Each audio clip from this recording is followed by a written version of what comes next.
इजाजत की जाए। इस तरह फाकी के कामों में ढेर सारा पैसा बात करने का नाम जुलूस नबी नहीं है। नबी का मतलब ये है कि हमारे कौम के कितने नौजवान लेकर चलते हैं तो माथे पर पट्टी बांध लिया, पट्टी बांधने के बाद हाथ में रुमाल ले लिया, दूसरा इस तरह उड़ा रहा है, उसके बाद डीजे की झनकार पर कभी कमर हिलाता है, कभी सर हिलाता है, कभी हाथ हिलाता है, कभी पैर हिलाता है। हमारा नौजवान भाई डांस कर रहा है, नाच रहा है, उसका बदन हरकत में है। आपके सर पर टोपी हो, आप कुर्ता पैजामा पहने हो, इस्लामी मज़ाक़ता हो, आप बावजूद होकर जुलूस नबी में शामिल हो, आपकी ज़बान पर नाते मुस्तफा का तराना हो, आपकी ज़बान पर रहमान का वजीफा हो, आपकी ज़बान पर सलातो सलाम का नजराना हो, आप इस तरह चले, इसी रास्ते से गुजर जाए, देखने वाला आदमी में मुस्तफा के नाम का जुलूस है।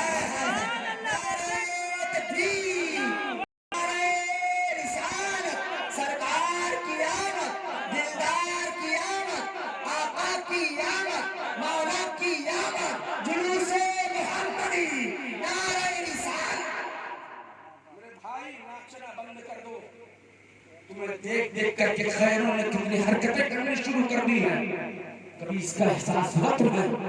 और तुमने जुलूस और जलसों की जो है बिगाड़ कर रख दी है, इसका खमियाजा तुम्हें को भुगतना पड़ रहा है। नहीं मेरे भाई, आप झंडे को हाथ में लेना अपनी तौहीन ना समझें। बड़े खुशनसीब हैं वो लोग जो नबी की विलादत का झंडा हाथों में लेकर के निकल रहे हैं। नबी की विलादत का झंडा, नबी की पैदाइश मुबारका का झंडा अपने हाथों में लेकर दुनिया में ऐलान कर रहे हैं कि इस तारीख में हमारे आका दुनिया में तशरीफ लाए थे, हमारे नबी की विलादत हुई थी, हमारे सरकार ने हम गुनहगारों के लिए बख्शिश की दुआ फरमाई थी। अगर आपको कोई तौहीन नहीं है, सब लोग निकलिए, हाफिज जी, मौलाना साहब, बच्चे, मदरसे के, गांव के तमाम अफराद साथ में हो, टोपी आप लगाए हो, कपड़ा आपका मुकम्मल, ऐसा नहीं खाली कट्टू और चड्ढा पहन के आप चले जाओ जुलूस नबी में, खाली लूटने के लिए चक्कर में जाओ नहीं। आप एहतराम के साथ चलिए, वजू करके निकलिए, दुरूद शरीफ पढ़ते हुए चलिए, नाते नबी गुनगुनाते हुए चलिए। अगर रब की बारगाह में हमारी ये अदा भा गई तो बख्शिश का जरिया हो जाएगा। अपने गिरबान को छाप करके देखें, हमारे पास बख्शिश के लिए कोई सामान नहीं है। हम ऐसे कितने बड़े अपने आप को तो रंखा समझने लगे, अपने आप को कुछ भी समझ ले, मगर सच ये है हमारे पास इबादतें नहीं है, हमारे पास तकवा नहीं है, हमारे पास तहारत नहीं है, शरीयत की पाबंदी नहीं है, नबी की सच्ची मोहब्बत नहीं है। सच्ची मोहब्बत होगी तो हम कभी उन कामों के करीब नहीं जाएंगे, इससे सरकार ने रोका है, हम कभी उस रास्ते पर नहीं चलेंगे फरमाया है। सच्ची मोहब्बत होगी तो हम उन तमाम रास्तों से दूर रहने की कोशिश करेंगे जिससे दूर रहने की तारीफ हमारे आका ने हमें फरमाई है। आप सभी रात से कहना चाहता हूं, लोगों कोशिश करो जुलूस से नबी में निकलो, मगर मेरी माँ बहनों आपसे कहूंगा जुलूस में तुम्हें जाने की जरूरत नहीं है, जुलूस में जाने की जरूरत नहीं है। भीड़ की शक्ल में जलसे जुलूस में तुम्हें भीड़ वाली जगह पर जहाँ बेपर्दगी हो ऐसी जगहों पर जाने से मेरी सरकार ने मना फरमाया है।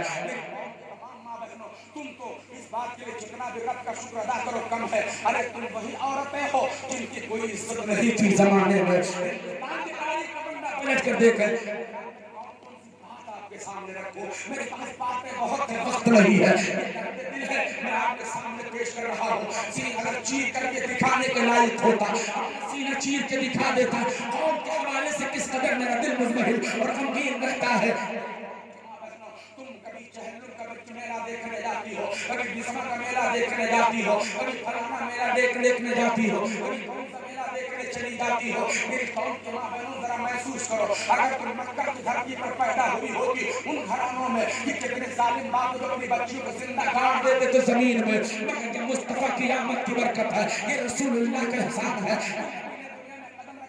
पैदा हुए तो अल्लाह के हबीब ने बच्चों को जिंदगी की दौलत से मालामाल कर दिया। हिंदुस्तान की सरजमीन की तारीख कहती है कि हिंदुस्तान की सरजमीन पर ये हालात पैदा हो गए थे, अगर शौहर का इंतकाल हो जाता था उसकी बीवी को उसके साथ जिंदा चल करके सती हो जाना पड़ता था। ये हिंदुस्तान की तारीख है, हिंदुस्तान की तारीख का मुताला करो। एक सगा भाई अपनी सगी बहन से शादियां कर रहा था, हिंदुस्तान की तारीख कहती है, तारीख कहती है پیدا ہو جاتی تھی اس عورت کو عزت کی زندگی جینے کا کوئی حق نہیں تھا. ماؤں کو ان کے شوہروں کے جائیداد سے کوئی مال یا حصہ نہیں دیا جاتا تھا. اگر یہ سارے حقوق ملے ہیں تو مصطفیٰ کے آنے کے بعد ملے ہیں. یہ سارے حقوق اللہ کے حبیب نے دلائے ہیں.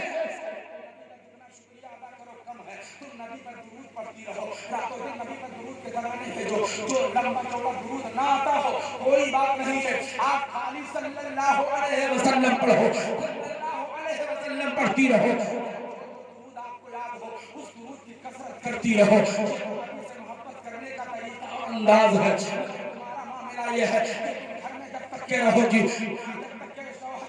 رہتی ہو, سب سے بڑا پرانا غذا ہوا تھرڈ کوالٹی کا لباس استعمال کرتی ہو, سنگار ہے, کوئی صاف صفائی کا ماحول ہے, میرا جانا ہوتا ہے بکسا کھول کر کے تم میرا جاتی ہو. میری قوم کی ماں بہنوں, اللہ کے حبیب فرماتے ہیں اگر کوئی عورت مردوں کو کی نظر میں اچھی لگنے کی غرض سے سنگار فیشن کرتی ہے, فرماتے ہیں اس کے ہر قدم پر اللہ اس کے رسول کی لعنت برستی ہے.